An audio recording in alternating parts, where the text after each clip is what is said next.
Deus, Cristo e caridade. No final da década de 50, início da de 60, quando eu entrei pela primeira vez ao Centro Espírita Amor e Caridade, por aquela escada que dá para a rua,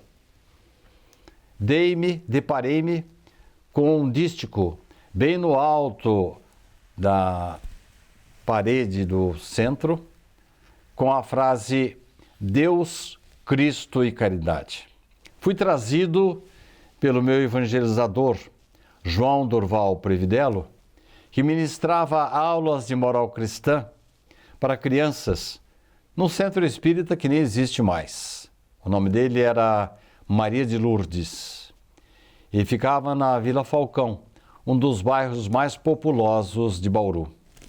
Fiquei deslumbrado com aquele dístico, bem no alto do salão das palestras.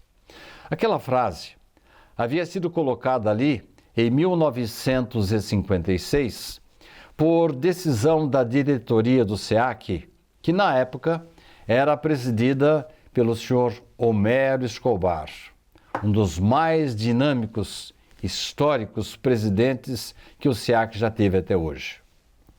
É sobre essa frase que falaremos hoje, pois a nossa diretoria atual acaba de resgatar essa frase, porquanto a antiga havia desaparecido com as obras de reforma do SEAC.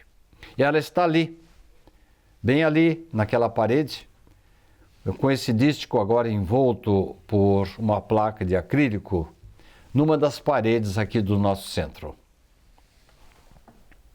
John Lennon, autor da canção Imagine, alimentava o ideal de promover uma revolução pacífica através da música, a fim de implantar a fraternidade entre os homens.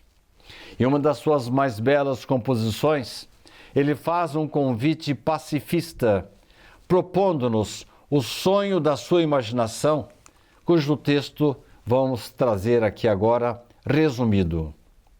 Imagine não haver nenhum paraíso, nenhum inferno abaixo de nós. Imagine que as pessoas possam viver somente o presente. Imagine que possa existir só um país, onde todos nós possamos ser irmãos e ninguém mais tenha motivo para matar ou morrer. Todos nós vivendo em paz, sem preocupação com posses, ganância ou com a existência da fome. Uma irmandade entre nós, homens. Ah, vocês acham que eu sou um visionário? Que eu estou delirando? Mas um dia você vai juntar-se a nós. E o mundo, então, viverá como se fosse um único mundo. Muitos outros sonhadores, além de Lennon, perseguiram esse ideal de fraternidade humana. Nenhum, porém, elevou tão alto esse conceito quanto Jesus, que exaltou a grandeza do Criador com os seus sermões, parábolas, exemplos inesquecíveis de dedicação. Ao proferir o Sermão da Montanha, o mais belo poema da humanidade, Jesus verbalizou a voz do Criador, com seus fundamentos envoltos por sabedoria, simplicidade e profundidade. Mas Jesus não se limitou, todavia, a transmitir a sua mensagem, pois vivenciou-a, exemplificou-a. Daí, nós encontramos no Livro dos Espíritos uma resposta à questão formulada por Allan Kardec. É a pergunta que contém a menor resposta do Livro dos Espíritos. Qual o espírito mais perfeito que Deus tem oferecido ao homem? E a resposta é sucinta: Jesus. E vem depois um comentário do codificador.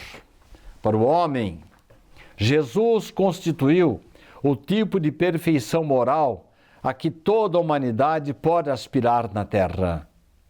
Deus nos oferece como o mais perfeito modelo, e a doutrina que ensinou é a expressão mais pura da lei do Senhor, porque sendo ele o mais puro de quantos têm aparecido na terra, o Espírito Divino o animava.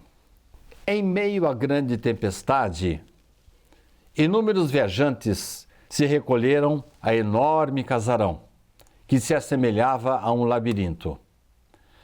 Porque se sentissem uns com medo dos outros, cada qual se escondeu em um dos quartos internos. Vindo a noite, a escuridão, procuraram em vão o lugar de saída. Então começou um grande conflito.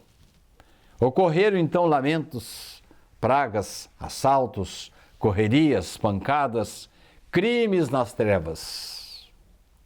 Um homem que por ali passava ouviu os alaridos, os rogos de socorro que partiam daquele local e, longe de gritar ou discutir, simplesmente acendeu sua candeia e passou entre os amotinados em profundo silêncio.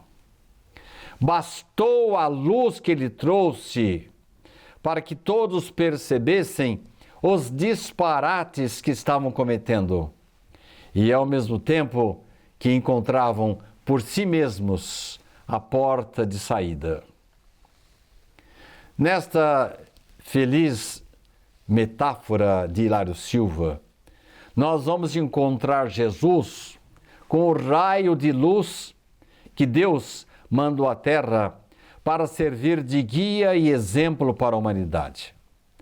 Essa singela analogia de Hilário Silva conseguiu sintetizar com fidelidade a verdadeira razão da vinda de Jesus à Terra, tarefa que foi cumprida há mais de 2000 anos. Tempo esse que, infelizmente, ainda não foi suficiente para definirmos como é Jesus, qual foi a sua mensagem e o que essa mensagem deveria representar em nossas vidas.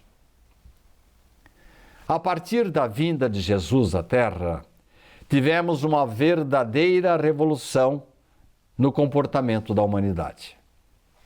Não obstante os desvios e a deturpação dos seus ensinamentos, surgiram homens que aceitaram plenamente a sua mensagem e passaram a agir com justiça e notável honestidade, buscando resgatar e manter o direito e a dignidade, sobretudo dos fracos e pobres.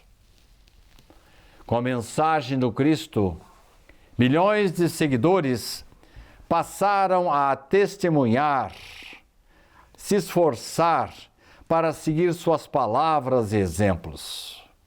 O que antes era raro, até inadmissível, conforme a alguns conceitos do período inquisitorial, passou a ser um frequente comportamento de crentes, porquanto na Inquisição, o fato de você fazer o bem, você destinar uma parte dos seus alimentos para os mais pobres, o fato de você assistir criaturas desamparadas, era visto com suspeição pelos mandatários da Inquisição.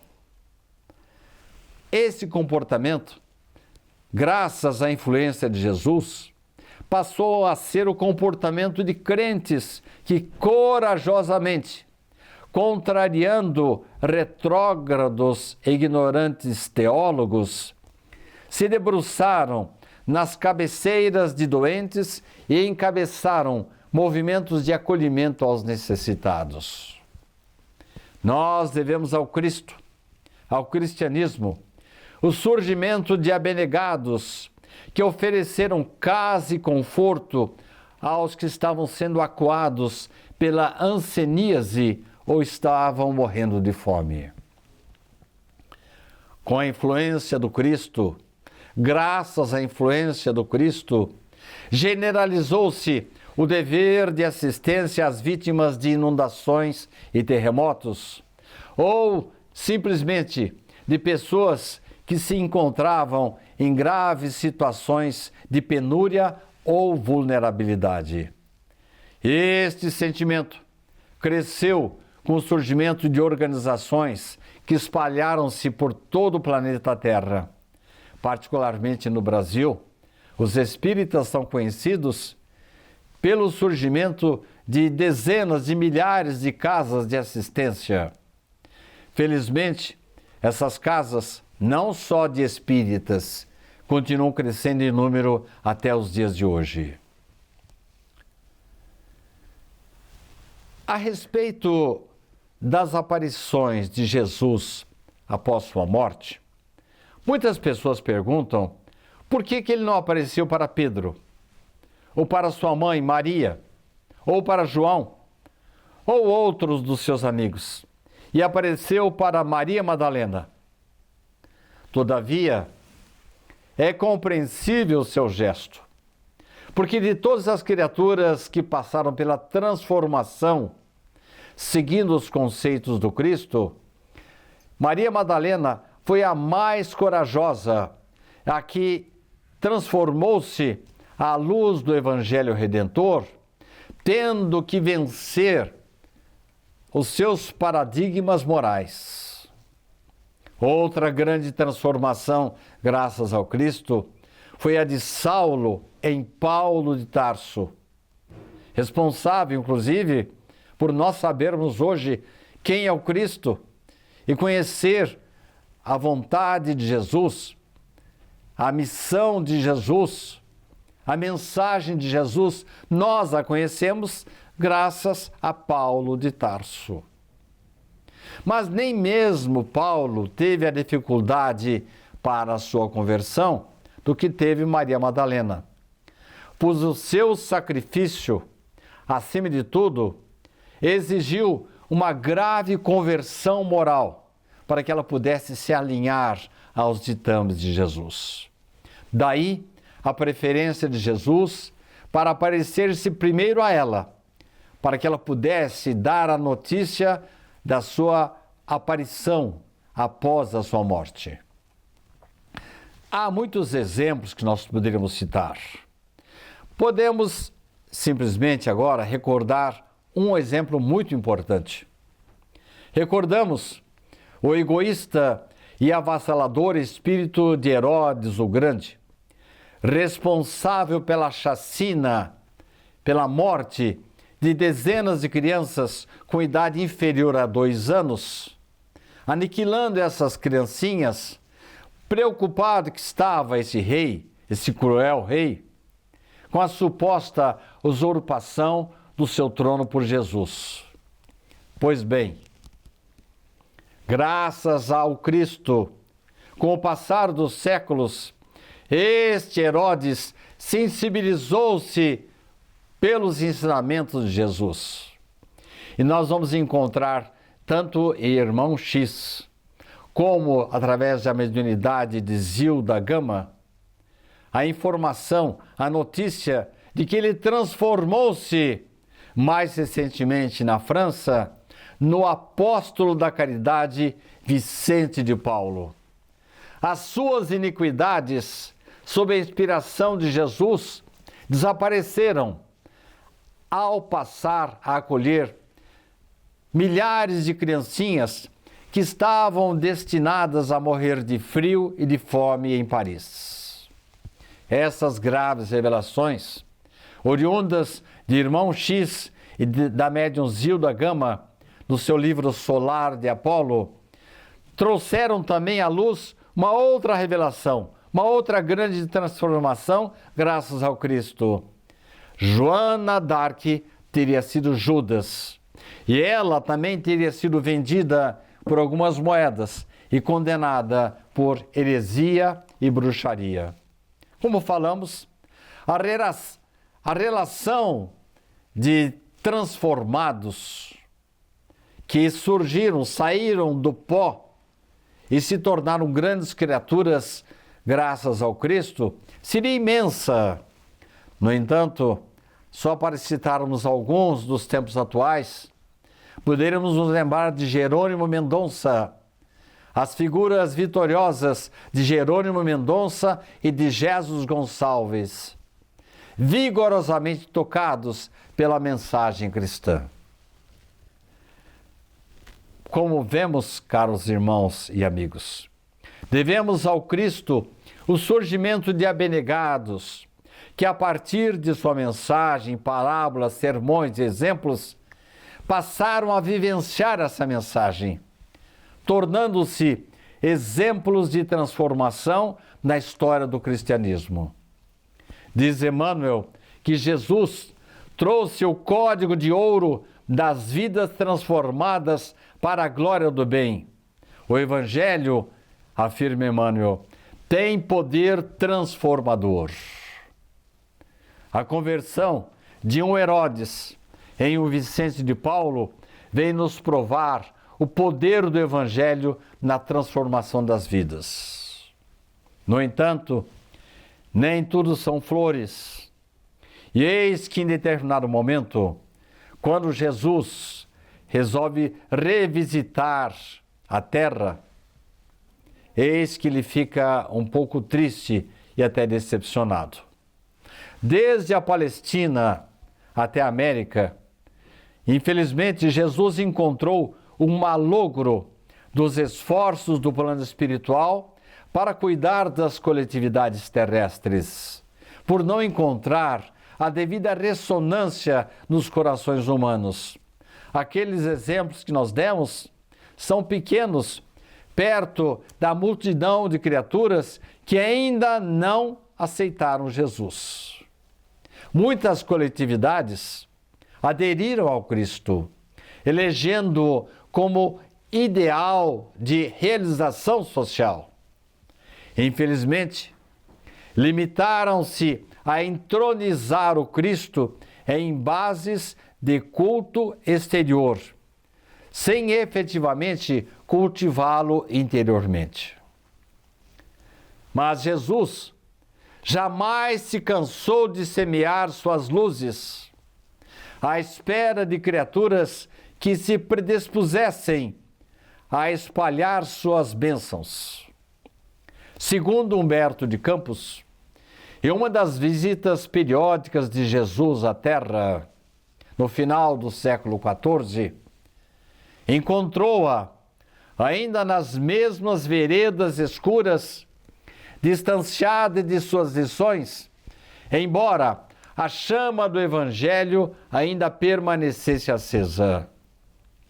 Eliu, disse Jesus a um dos seus mensageiros encarregados dos problemas do mundo: recomendei aos homens que se amassem como irmãos, e vejo-os se aniquilarem uns aos outros como Caíns desvairados.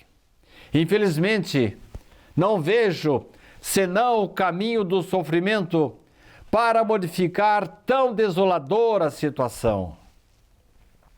Senhor, disse Eliu, nessas terras, para além dos grandes oceanos, poderíeis instalar o pensamento cristão dentro das doutrinas de amor e da liberdade. Então, aquela caravana fulgurante encaminhou-se para o continente americano, ainda não descoberto.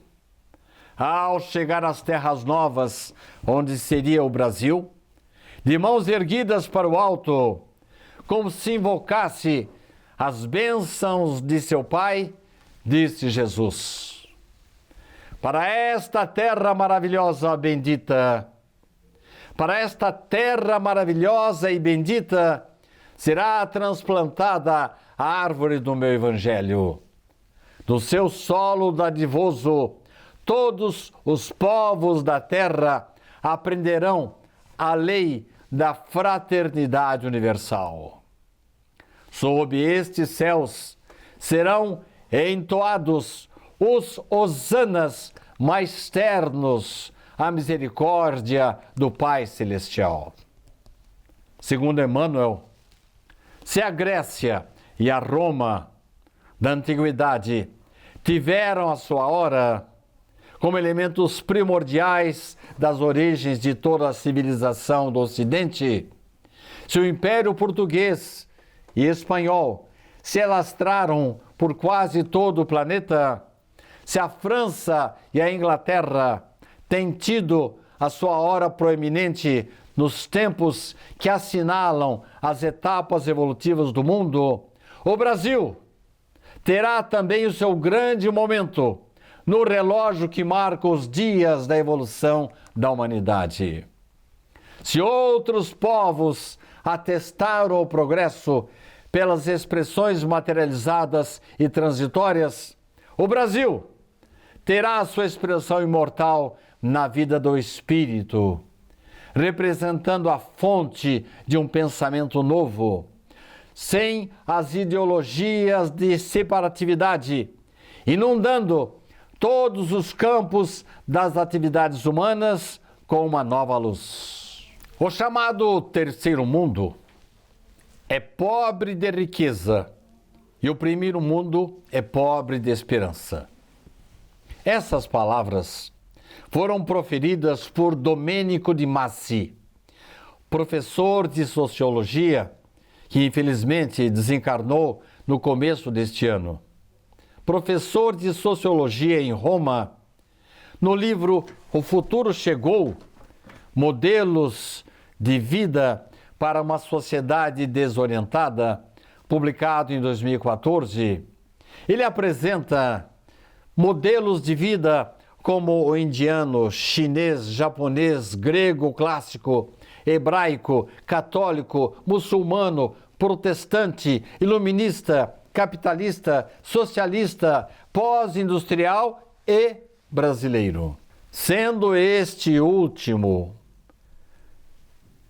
tendo reservado o sociólogo um capítulo próprio de 90 páginas e depois também, na conclusão da sua obra, depois dessa meticulosa análise, o emérito sociólogo faz uma provocadora pergunta: como é possível, no Brasil, a convivência dos homens, a despeito da multiplicidade de raças, classes, cores, religiões e convicções? Diante das palavras desse respeitável sociólogo italiano, podemos depreender, nessa abordagem de Masi, que ela guarda perfeita consonância com a obra de Humberto de Campos, ao vislumbrar no Brasil um modelo para um futuro global. Ao concluir que as raízes dos problemas do mundo estão na incapacidade de conviver com as diferenças, ele defendeu o pensamento de que em quaisquer partes do mundo poderiam ter ocorrido catástrofes fratricidas se estivessem expostas à mesma coexistência de diversidades que existe na sociedade brasileira. Dono de um espírito de análise e observação surpreendentes, Domenico de Masi detectou nos brasileiros que para cá foram direcionados uma gama de comportamentos somente explicáveis pelas elucidações dos espíritos superiores. Especificou o mestre romano: o brasileiro tem propensão para a tranquilidade, para a falta de ódio, para a amizade, para a cordialidade, para a hospitalidade, para a sociabilidade, generosidade, bom humor, alegria, otimismo, espontaneidade e criatividade. O brasileiro, reafirmou Masi, é aberto ao novo e às mudanças. Mesmo nos piores momentos, confronta a realidade com sentimento positivo. Se para Masi essas virtudes eram de origem misteriosa, para os enviados de Jesus refletiam apenas o cumprimento das orientações por ele ministradas, por Jesus ministradas, ao anunciar a Eliú e a Assembleia de Espíritos Superiores que o acompanhavam a futura reencarnação de espíritos portadores de sentimentos de humildade e de mansidão, que receberiam a missão de implantar o coração do mundo no Brasil. Jesus dirigiu-se novamente a Eliú. Tu, Eliú, corporificarás na terra, no seio do povo mais pobre e mais trabalhador do Ocidente, ele estava se referindo agora a Portugal, e instituirás um roteiro de coragem para que sejam transpostas as imensidades desses oceanos perigosos e solitários que separam o velho do novo mundo. Instalaremos aqui em Portugal uma tenda de trabalho para a nação mais humilde da Europa, glorificando os seus esforços na oficina de Deus. Aqui, Eliú, sob a luz misericordiosa das estrelas da cruz, ficará localizado o coração do mundo, agora referindo-se ao Brasil. Depois de alguns anos, em 1394, Eliú reencarnaria em Portugal e se tornaria o heróico infante de Sagres, que renovou as energias portuguesas e expandiu as suas realizações além dos mares. Agora, Jesus, dirigindo-se a um dos mais elevados mensageiros da face do orbe terrestre, em meio do divino silêncio da multidão espiritual que o acompanhava, a voz de Jesus voltou a ressoar. Ismael, manda o meu coração que doravante sejas o zelador dos patrimônios imortais que constituem a terra do cruzeiro. Recebe-a nos teus braços de trabalhador devotado da minha seara, como a recebi no coração, obedecendo às sagradas inspirações do nosso Pai. Reúne as incansáveis falanges do infinito que cooperam nos ideais sacrossantos de minha doutrina e inicia, desde já, a construção da pátria do meu ensinamento. Para aí transplantei a árvore do meu evangelho, da minha misericórdia, e espero que a cultives com a tua abnegação e com o teu sublimado heroísmo. Ismael recebeu o lábaro bendito das mãos compassivas do Senhor, banhado em lágrimas de reconhecimento. E, como se fosse movida por um impulso secreto de Jesus, eis que aquela nívea bandeira agora apresentava uma insígnia. Na sua branca substância, uma tinta celeste inscrevera o lema imortal: Deus, Cristo e caridade. Esse lema é também o lema da Federação Espírita Brasileira. Qual a vinculação da FEB com esse dístico? O presidente Jorge Godinho esclarece que antes de chegar aos tempos atuais, a FEB passou por muitas dificuldades para implantar o programa de Ismael, designado pelo Cristo para dirigir os destinos espirituais do Brasil, que já existia na espiritualidade e que deveria ter a sua representação física em nosso país. Em 1873, num dos grupos formados lá na FEB, Ismael começou a assentar as bases da nossa atual dimensão.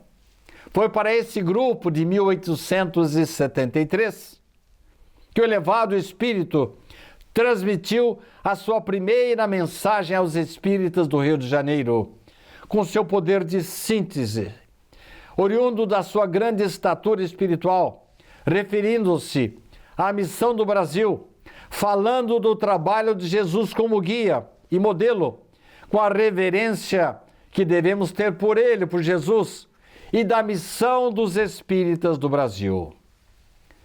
Ismael encerrou a mensagem dizendo: onde estiver a caridade, aí estará a missão de Ismael. Durante o período em que o movimento espírita brasileiro esteve desorganizado, em razão de interpretadas e equivocadas interpretações das obras básicas da doutrina, a falange de Ismael preparou os espíritos para receberem póstumas comunicações, mensagens de Allan Kardec. Foi assim que em 1888 e 1889 vieram mensagens de Allan Kardec, que estão contidas no livro A Prece, editado pela FEB. Em uma delas, ele se dirige aos espíritas do Brasil, chamando a atenção de nós espíritas para 3 aspectos: o estudo, a unificação e a caridade. É uma advertência de que devemos introjetar a doutrina espírita e corporificá-la em nossos pensamentos, atitudes e palavras. A outra, segunda mensagem de Kardec, trata da obsessão, pois infelizmente os médiuns daquela época estavam sendo obsidiados. Era necessário que o foco de Ismael, de Jesus e de Kardec fosse preservado para gerações futuras. Em 1889, Bezerra de Menezes assumiu pela primeira vez a presidência da FEB. E depois, sendo ele o único nome capaz de pacificar e unir os espíritas, assumiu novamente o cargo de presidente em 3 de agosto de 1895, ocupando-o até o ano de 1900, quando então desencarnou. Bezerra de Menezes implantou com sua serenidade, competência e responsabilidade a ideia da unificação que Allan Kardec havia trazido em uma de suas mensagens póstumas, deixando para a FEB um legado de uma FEB pronta, em harmonia, através da sua condição paternal e de respeito moral, que ele sempre teve por todos, Kardec sempre teve por todos, para que aquela instituição e o movimento espírita navegassem nos séculos vindouros até chegar à situação maravilhosa em que hoje nos encontramos. Deus, Cristo e caridade. Em mensagem ditada em Paris em 1860, e que está contida no capítulo 15º do Evangelho segundo o Espiritismo, Paulo, o apóstolo, em uma de suas raras comunicações, faz a conexão da bandeira do Espiritismo, fora da caridade não há salvação, com o tema Deus, Cristo e caridade. E diz ele: esforçai-vos, pois, para que vossos irmãos, observando-vos, sejam induzidos a reconhecer que verdadeiro espírita e verdadeiro cristão são uma só e mesma coisa, dado que todos quantos praticam a caridade são discípulos de Jesus, sem embargo da seita a que pertençam. Com efeito, caríssimos amigos e irmãos, a bandeira de Kardec, da caridade, desfraldada por Allan Kardec, pelo seu caráter universalista, é o caminho para a realização da tarefa outorgada por Jesus ao nosso Brasil. Este lema é o antídoto contra o egoísmo, que, projetado para as nações, esse egoísmo é responsável por situações de exploração e obsessão. Como superar os problemas do mundo? Eles serão superados gradativamente, a partir do momento em que efetivamente passemos a nos tratar e considerar como irmãos, ajudando-nos uns aos outros com os valores da solidariedade e da compreensão. Não obstante, caros irmãos, a missão outorgada por Jesus, governador moral deste planeta, temos que considerar que Brasil, coração do mundo, pátria do Evangelho, é ainda um ideal a ser realizado, cuja concretização dependerá de nós, brasileiros. Temos sido alertados quanto às nossas responsabilidades na composição de uma sociedade diferente, na qual, felizmente, convivemos com pessoas de todas as nacionalidades. Além disso, a voz de Jesus, a mensagem de Jesus, reflete-se nas obras sociais que se referem, que se multiplicam, demonstrando o espírito de solidariedade de que é dotado o povo brasileiro. No entanto, somente na medida em que estivermos dispostos a empunhar a bandeira da caridade, poderemos, de consciência tranquila, dizer que estamos cumprindo o ideal de Ismael na progressão Deus, Cristo e caridade, capaz de se tornar a ponte da felicidade em direção a um mundo melhor. O mundo precisa de um coração. Diz Richard Simonetti, não pensemos jamais no Brasil, um Brasil carisma, no Brasil potência, no Brasil cultura, no Brasil poder, no Brasil riqueza.